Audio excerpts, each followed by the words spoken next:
नमस्कार मित्रों, विवाह मंथन में आप सबका एक बार स्वागत है। पिछला वीडियो हमने प्रथम चरण का जो चुनाव था उसके रिजल्ट के बारे में मैंने दिया था और काफ़ी कुछ वैसे ही रिजल्ट देखने को मिल रहे हैं जैसा कि उस पिछली वीडियो में मैंने बताया था। मसलन भारतीय जनता पार्टी जदयू से पीछे रहेगी, हमने ये कहा था। इस चुनाव जो हुआ है संपन्न 6 तारीख को, उसमें से देखने को मिल रहा है जदयू को हमने 41 से ऊपर की सीटें दी हुई था, 41 से 45 वही सीटें लगभग आ रही हैं। और भारतीय जनता पार्टी को हमने 27-28 से लेकर के 35-36 तक दिया था।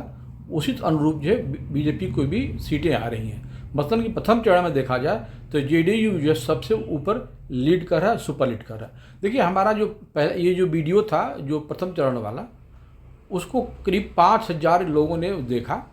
और सबसे बड़ी चीज़ है कि 92% वो लोग हमारे दर्शक रहे हैं जो हमारे चैनल के सब्सक्राइबर नहीं रहे हैं।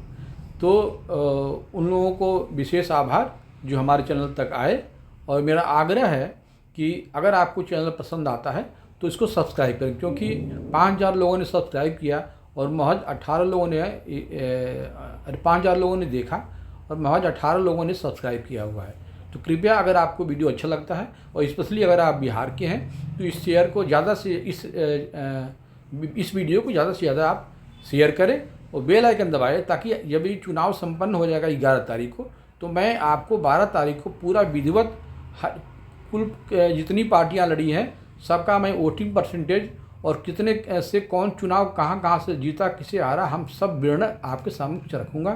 तो आइए पहले आज हम इस जो अगला चरण 11 वाला तारीख को होने वाला है उस चरण के बारे में हम परिणाम कुछ ये आपको बता रहे हैं। और ये परिणाम क्यों किधर आए हैं इसकी भी चर्चा हम ये वीडियो के अंत में आपको बताऊंगा। देखिए ये शुरुआत करते हैं वाल्मीकि नगर से। वाल्मीकि नगर जो है वो बीजेपी के खाते में जा रही है। रामनगर बीजेपी में, नरकटियागंज बीजेपी में, बगहा बीजेपी को, लौरिया बीजेपी को, नौतन बीजेपी को, चनपटिया बीजेपी को, बेतिया बीजेपी को। सिकता वाला जो आपका सीट है इसमें जदयू और सीपीएम के बीच में कांटे की लड़ाई लड़ रही है। देखिए इस बार हुआ है क्या कि प्रशांत किशोर के आ जाने से बहुत कुछ समीकरण जो है वो अंदर वो बनेगी और बिगड़ेंगे। जो है ये चुनाव जब ख़त्म हो जाएगा, रिजल्ट आएगा, उसमें सब देखने को मिलेगी। कुछ कुछ सीटों पर जो है वो ये जो है जनसुराग को ये देखने में लगा है कि भाजपा को ज़्यादा वो वोट जो है वो नुकसान किए हुए हैं। स्पेशली पहला चरण जो बीता है उसमें जो है अब इस चरण में भी क्या स्थिति है ये देखा जाएगा, क्योंकि जनसुराज ने जिन सवर्ण लोगों को टिकट दिया हुआ है वो सवर्ण लोग अक्सर देखा जाता है तो वो अपने कास्ट को गए हैं और उस लाइन में वो बीजेपी को वोट नहीं किए हुए हैं ज़्यादातर लोग, जो है जो लोग भी रेंज हैं जो है। तो ये रिजल्ट उस पर प्रभावित हो रहा है। सिकता के बाद आ जाइए रक्सौल, उस बीजेपी को। सुगौली आपको याद होगा ये जो सीट जो शायद नामांकन जो है वो सबसे पहले आरजेडी का जो रद्द हो गया था, तो यहाँ से कोई प्रत्याशी नहीं था और निर्दलीय प्रत्याशी जो लड़ रहे हैं। एलजेपी को जा रही है। नरकटिया जेडीयू, हरसिद्धि बीजेपी, गोविंदगंज की सीट जो है वो लोक जनशक्ति पार्टी रामविलास को जा रही है। केसरिया जेडीयू, कल्याणपुर वाली सीट जो है ये जो है बीजेपी की, उसमें लग रहा है कि बीजेपी की सीट निकाल लेगी, लेकिन ये लड़ाई सीपीएम के बीच में है। सीपीएम भी अच्छा लड़ रही है, इसलिए हमने इस सीट को जो है ये दोनों में कोई किसी को जीतने के बारे में ये अपना निर्णय लिया है। पिपरा में BJP, Madhuban BJP, Motihari BJP, Chiraiya BJP, Dhaka BJP. Sheohar वाली सीट देखिए, ये सीट जो है पिछले बार चेतन आनंद सांस लड़े थे, इस बार वो नबीन नगर से लड़ रहे हैं। यहाँ पे जो है जेडीयू और आरजेडी दोनों ही के प्रत्याशी उस तरह के हैं कि आपस में उनकी लड़ाई है और चुनाव जो है ये रिजल्ट किधर भी आ सकती है, लेकिन जेडीयू की संभावना इसमें ज़्यादा है। तो शिवहर वाली सीट हमने ये जेडीयू आरजेडी के मुकाबले में रखा है। हालांकि जेडीयू इसमें जो है हम 20 नज़र आ रही है। रीगा में बीजेपी, बथनाला में बीजेपी, परिहार में बीजेपी, सुरसंद में जेडीयू, बाजपट्टी। देखिए ये बाजपट्टी जो है ये कुशवाहा वाली सीट है और यहाँ पे सीट जो है ये निकलने की संभावना उनकी ज़्यादा है, लेकिन लड़ाई जो है वो आरजेडी से रहेगी, इसलिए हमने इस सीट को जो है ईवीएम में रखा है। जो है सीतामढ़ी की सीट ये भी आरजेडी और बीजेपी के बीच में लड़ाई है। रूनी सैदपुर ये बीजेपी की सीट है। बेलसंड जो है ये एलजेपी का लोक जनशक्ति पार्टी की सीट खाते में जा रही है। हरलखी जो है ये जेडीयू की सीट है। बेनीपट्टी ये बीजेपी को जा रही है, खजौली बीजेपी को जा रही है, बाबू बरही ये जेडीयू को जा रही है। बिस्फी में आरजेडी और बीजेपी ये सीट जो है वो टफ सीट है, और दोनों में ये चूँकि जब यहाँ पे मुस्लिम मतदाता भी बहुत ज़्यादा ये वो है और आरजेडी की तरफ पक्षी है, तो आरजेडी के पक्ष उनके सजाती और मुस्लिम, और अगर निर्दल प्रत्याशी कुछ बीजेपी को वोट काट दे रहा है, इसलिए ये सीट जो है लड़ाई में आ गई है। तो बिस्फी की जो सीट है इसको हमने जो है वो एक अलग करके देखा हुआ है। मधुबनी में देखिए, मधुबनी वाली सीट भी ये आरएलएम यानी कि इनकी सीट क्या है, जो कुशवाहा वाली सीट है उनकी, कुशवाहा वाली पार्टी और ये आरजेडी इसके बीच में लड़ाई है, और आरजेडी यहाँ की पलड़ा थोड़ा भारी दिख रहा है जो है। राजनगर बीजेपी,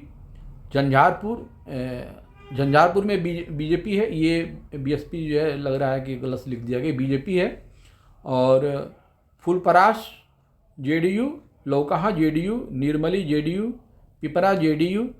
सुपौल में जेडीयू और आरजेडी में दोनों ही में लड़ाई है, टफ लड़ाई है, दोनों ही में कोई भी जा सकता है, लेकिन जेडीयू की चांसेस ज़्यादा है जो है। Triveniganj JDU, Chhatapur BJP, Narpatganj BJP, Raniganj JDU, Forbesganj BJP, Araria ये कांग्रेस की सीट जा रही है। देखिए ये जोकीहाट की जो सीट है, जोकीहाट की सीट ऐसी है कि पिछले बार के जो चुनाव अगर देखें हैं तो 28% से लेकर 30% के बीच में ये तीनों रहे हैं। तो अगर जो है मुस्लिम मत दे थोड़ा सा भी अगर जो है वो बंटवारा हो गया, मान लीजिए इधर उधर हो गया, तो ये सीट जो है वो एमआईएम को जा सकती है, आरजेडी भी ले जा सकती है और जेडीयू को भी ले जा सकती है। इसलिए जोकीहाट को हमने तीनों को ही समान रूप से देखा हुआ है। सिकती में बीजेपी है, बहादुरगंज जो है ये एआईएम है उनकी पार्टी, और ठाकुरगंज में ये आरजेडी की सीट दिख रही है जीतते हुए। किशनगंज वाली सीट जो है ये आईएनसी यानी कांग्रेस और बीजेपी दोनों में टफ लड़ाई है, दोनों में कोई भी चुनाव जीत सकता है। कोचाधाम ये आपको हम सीट जो है एआईएम को हम दिए हुए हैं। इसके बाद आता है अमौर, अमौर भी एआईएम को है, वैसी भी एआईएम को। देखिए ये सब जो है सीमांचल की एरिया है जहाँ पर उनका मुस्लिम वोट परसेंटेज ज़्यादा है, और ये सीट जो है चारों सीट जो है हमें लग रहा है कि ओवैसी को जाती हुई दिखती है। कस्बा वाली जो सीट है ये लोजपा और कांग्रेस के बीच में है, कांग्रेस का एज इसमें है, लेकिन लोजपा की भी सीट निकाले तो ये आश्चर्य नहीं होना चाहिए। बनमनखी ये बीजेपी को है, रुपौली बीजेपी को है, धमदाहा जेडीयू को ये जाती हुई दिख रही है। पूर्णिया में बीजेपी, कटिहार में बीजेपी, कदवा में देखिए ये कदवा वाली सीट जो है ये फिर जो है ये कांग्रेस और एलजेपी के बीच में लड़ाई है। और अगर जो है मान लीजिए कि थोड़ा सा मुस्लिम वोट अगर यह यहाँ से कदवा में, चूँकि एआईएम को ये परसेंटेज 85 लड़ रहा है चुनाव, अगर दोनों में बंटवारा हुआ तो एलजेपी को यहाँ पर फायदा हुआ, और एक तरह से देखा जाए तो कामुल लाइन पे यहाँ से वोट हो सकता है। बलरामपुर में सीपीएम है, प्राणपुर में भी वही स्थिति है, कांग्रेस और बीजेपी कोई जीत सकती है। मनिहारी में जेडीयू, बरही में जेडीयू, कोरहा में बीजेपी। बीहपुर वाली सीट जो है इसमें साहनी वाली सीट जो है वीआईपी की जो है और ये बीजेपी, इन दोनों में लड़ाई है। अब ये देखना है कि साहनी को कितने साहनी के उनके अपने मतदाता, अगर साहनी की तरफ पूरा का पूरा साहनी अगर वोट जाएगा तो फिर वो लड़ाई में आ जाएंगे, और अगर ऐसा नहीं हुआ तो फिर बीजेपी की सीट निकाल सकती है। Gopalpur BJP, Pirpainti BJP, Kahalgaon BJP, Bhagalpur BJP, Sultanganj JDU, Nathnagar LJP, Amarpur JDU, Dhoraiya JDU, Banka BJP, Katoria BJP. Belhar की सीट जो है वो जेडीयू और आरजेडी ये आपस में दोनों में कोई भी ये सीट निकाल सकती है, इसलिए हमने इस दोनों के बीच में दिया। जेडीयू को हमने इसमें एज दिया हुआ है। रामगढ़ की सीट जो है बीएसपी और एलजेपी के बीच में। देखिए ये रामगढ़ वाली सीट जो है ना ये बहुत इंपॉर्टेंट है। पिछले बार आप देखे होंगे कि ये उनके जगदानंद बाबू की जो बेटे थे सुधाकर सिंह जी चुनाव इस पर लड़े थे जो है और जीते हुए थे। इसमें ये रामगढ़ की जो सीट में आपको हमने बसपा को जीतते हुए, इसमें जीतते हुए नहीं मैंने उसमें एज हमने दिखाया हुआ है। उसका एक रीज़न ये है कि जो बसपा के प्रत्याशी हैं, नाम नहीं बहुत शायद नाम अनिल, उनका नाम अनिल कुमार, और ये जात से अगर देखा जाए तो ये यादव हैं और बहुत सुशील, बहुत सज्जन, बहुत मिलनसार है। 2-3 बार से चुनाव लड़ रहे हैं और बसपा से बहुत थोड़े थोड़े से वोट से ये हार रहे हैं। तो ये चांसेस हमें लग रहा है कि अगर बसपा की एक सीट कहीं से आएगी तो वो रामगढ़ से आएगी। तो हमने ये सीट जो है आपको रामगढ़ वाली सीट जो है ये बीजेपी और इसमें एनडीए, इसमें कोई दोनों में कोई एक जीत सकता है। मोहनिया बीजेपी, भभुआ बीजेपी, चैनपुर में जेडीयू और बसपा में देखिए यहाँ पे हमने लड़ाई देखिए। चैनपुर में क्या है ना कि यहाँ पे मायावती का वोट जो है वो ज़्यादा है। अगर मान लीजिए कि बिंद वोट जो है और दलित वोट अगर बीएसपी की तरफ जाता है तो फिर ये सीट बीएसपी को जा सकती है। वैसे जमा खां, आपको याद होगा पिछले बार जब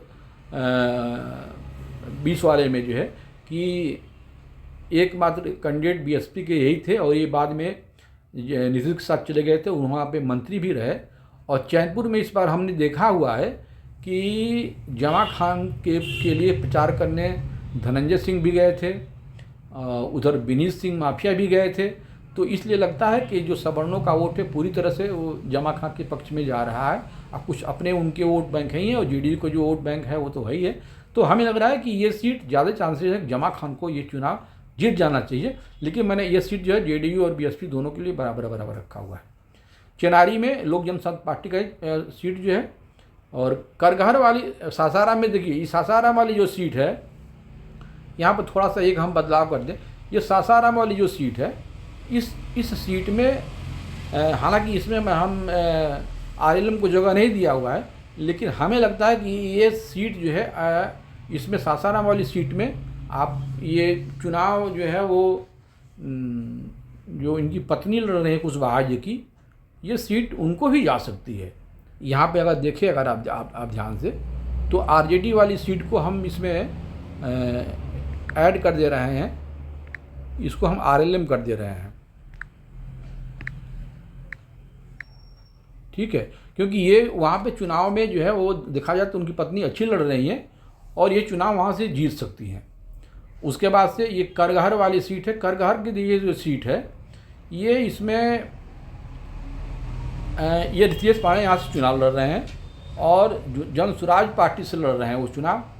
करगहर की सीट वैसे देखा जाए जेडीयू की परंपरागत सीट रही है, लेकिन एक कैंडिडेट जो है वहाँ जीएसपी से ब्राह्मण कैंडिडेट ही लड़ गया हुआ है और कांग्रेस से, तो वहाँ देखा जाए तो दो सवर्ण कैंडिडेट हो जाने से जेडीयू की स्थिति थोड़ी सी कमजोर हुई है।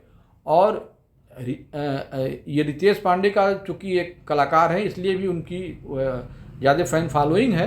तो ये सीट जो है हमने देखा है कि करगहर वाली सीट हमने ये जीएसपी और जन स्वराज पार्टी और जेडीयू दोनों के बीच में लड़ाई लग रही है। जेडीयू का ये जरूर है, लेकिन ये जन स्वराज भी पार्टी ये सीट निकाल सकती है। दिनारा देखिए, ये दिनारा जो है ये बीजेपी की सीट ये आराम से निकलती हुई दिख रही है। नोखा में जेडीयू और आरजेडी ये दोनों में कोई भी चुनाव जीत सकता, लेकिन जेडीयू का पलड़ा जो है वो यहाँ पे भारी दिख रहा है। डेहरी में आरजेडी और लोजपा में भी लड़ाई है, लेकिन आरजेडी का पलड़ा यहाँ पे भारी दिख रहा है। कराकट में वो देखा जाए तो वो सीपीएम का जो परंपरागत रूप से जो सीट है वो उसी रूप में अपना चुनाव जीत रही है। अरवल में भी देखिए कम्युनिस्ट है, कुर्था में जेडीयू है, जहानाबाद में आरजेडी है, घोसी में सीपीएम है, कम्युनिस्ट। देखिए ये जो हम सीपीएम लिखे हुए हैं ना, इसको सीपीआईएमएल सीपीएमएल कई तरह से है, इसलिए हमने सबको जो साथ में जो सीपीएम ही लिखा है उसको आप वैसे समझिएगा जो लड़ रहा होगा कम्युनिस्ट से जो है। मखदुमपुर आरजेडी को जा रहा है। गोह वाली सीट आरजेडी और बीजेपी ये दोनों में लड़ाई है, कोई भी चुनाव जीत सकता है। ओबरा में स्थिति ठीक है लोजपा की और चुनाव जीती है। नबीनगर में ये जेडीयू की सीट जो चेतन आनंद वाली सीट है ये निकाल रहे हैं। कुटुंबा में कांग्रेस का प्रत्याशी जो वहाँ के जो अध्यक्ष हैं ये उनकी सीट है और ये चुनाव जो है अच्छी तरह से चुनाव जीत रहे हैं। औरंगाबाद में बीजेपी चुनाव जीत रही है। रफ़ीगंज में जेडीयू, देखिए रफ़ीगंज जो है ना एक मुस्लिम बाहुल इलाका है यहाँ पे पिछले बार में जो है तेजस्वी जी जो है वो आरजेडी से मुस्लिम प्रत्याशी लड़े थे। इस बार क्या हुआ है कि मुस्लिम प्रत्याशी न लड़के किसी और मंडल को इन्होंने चुनाव लड़ाया हुआ है, तो इसलिए इस बार जो है देखा जाए तो वो जो मुस्लिम वोट मिला तो मिला ही था, इस बार थोड़ा सा वोट उसकी कास्ट का भी हो जा रहा है। तो ज़्यादा चांसेज है इस बार जो है कि आरजेडी के चुनाव जीतने की। तो मैंने जेडीयू आरजेडी दोनों में से कोई भी सीट ले जा सकती है। गरुआ जो है आरजेडी की सीट है, शेरघाटी लोजपा की सीट जा रही है, इमामगंज में हम प्रधान कि हम के इस बार जो चरण में हम के जो सीटें सब इसी में पड़ रही हैं, और ये हम में अगर एक सीट छोड़ दिया जाए कुटुम्बा वाली तो बाकी सब की सब सीटें जो है वो हम के प्रत्याशी चुनाव जीत रहे हैं।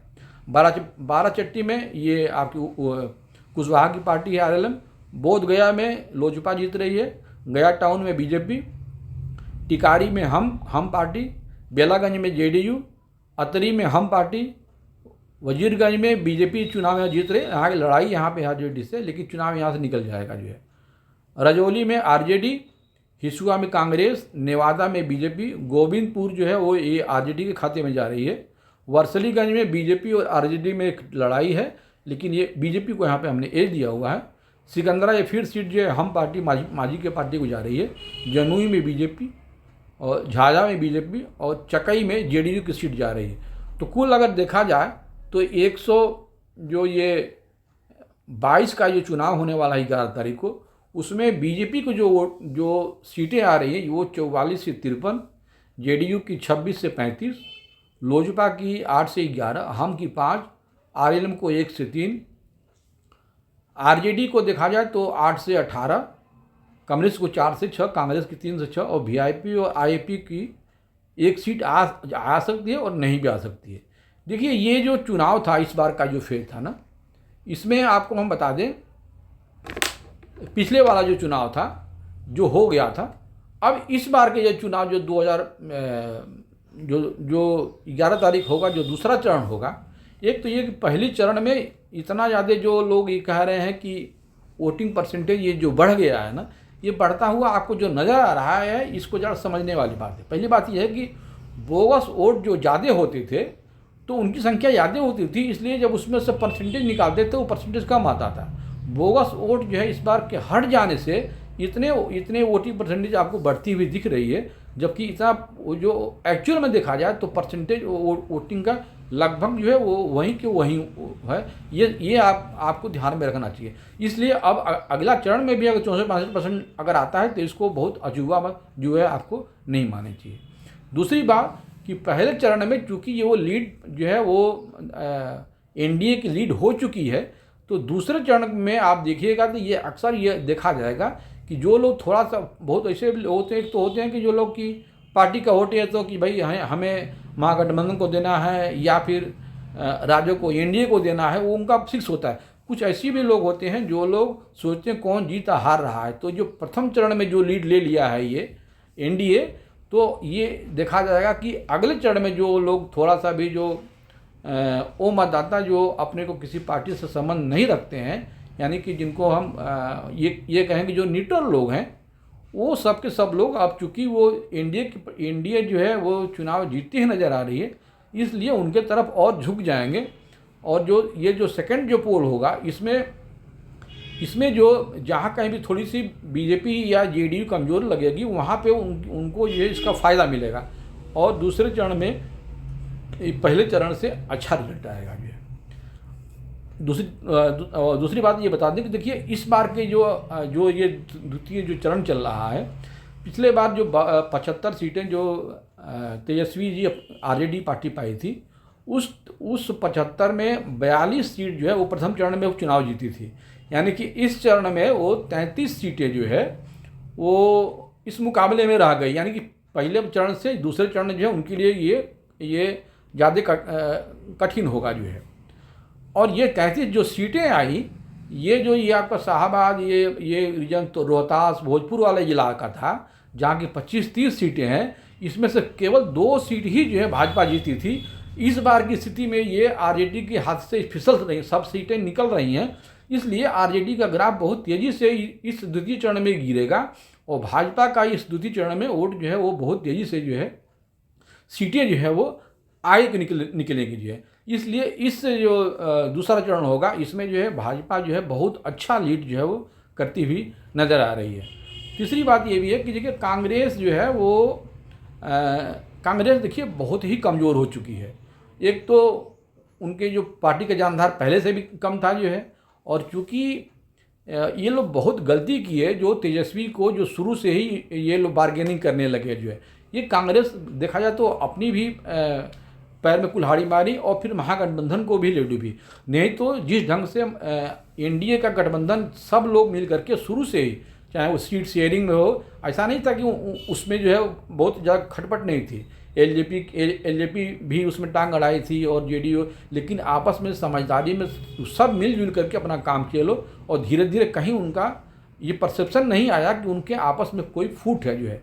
जबकि इसमें जो है शुरू से ही, चाहे वो सावनी रहे हों सीट को लेकर के, या तेजस्वी ले ले हों, या ये कांग्रेस ने इस पूरे चुनाव में मैं ये मानूंगा कि तेजस्वी को दोबारा मुख्यमंत्री न बनाने में ये पूरा का पूरा जो है राहुल की पार्टी और कांग्रेस की पार्टी है। अगर ये, चूँकि ये सबको पता था कि ये अगर गठबंधन को कोई मात दे सकता है, इसमें कोई दो राय नहीं है।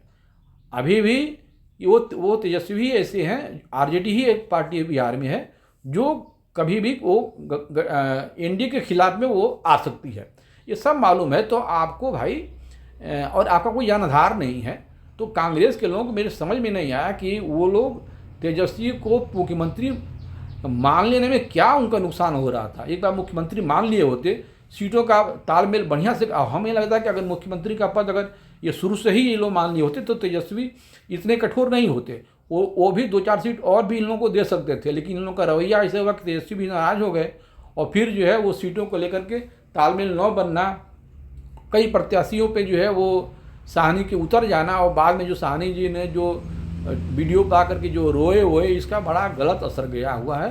और कुल मिला जुला करके महागठबंधन में जो एकता रूप में जो चुनाव लड़ने की जो चीज़ें थी वो नहीं रहीं, और ये जो है बहुत ख़राब जो है इसका असर जो है वो लोगों पे पड़ा है।